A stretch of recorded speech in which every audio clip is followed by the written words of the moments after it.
Assalamualaikum warahmatullah. Dear brothers and sisters, some new features are coming soon in Mahfil app, inshallah. এখন পর্যন্ত যে কেউ চাইলেই মাহফিল অ্যাপে ভিডিও আপলোড করতে পারতেন না, তার জন্য প্রয়োজন হতো একটি পাবলিশার অ্যাকাউন্টে। তবে নতুন ফিচারগুলো অ্যাড হওয়ার পর আপনি আপনার ইউজার অ্যাকাউন্ট ব্যবহার করেই মাহফিল অ্যাপ থেকে জাস্ট প্লাস আইকন ট্যাপ করে আপনার ভিডিওটি আপলোড করতে পারবেন। আপলোড করার পর আপনার ভিডিওটি আমাদের স্ট্রং এআই এবং হিউম্যান মডারেশনের মাধ্যমে রিভিউ করা হবে।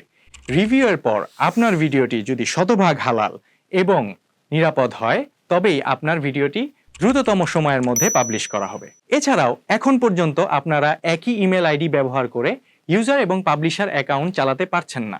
তবে নিউ ফিচারগুলো অ্যাড হওয়ার পর আপনি একই ইমেল আইডি থেকে আপনার ইউজার এবং পাবলিশার অ্যাকাউন্টটি চালাতে পারবেন।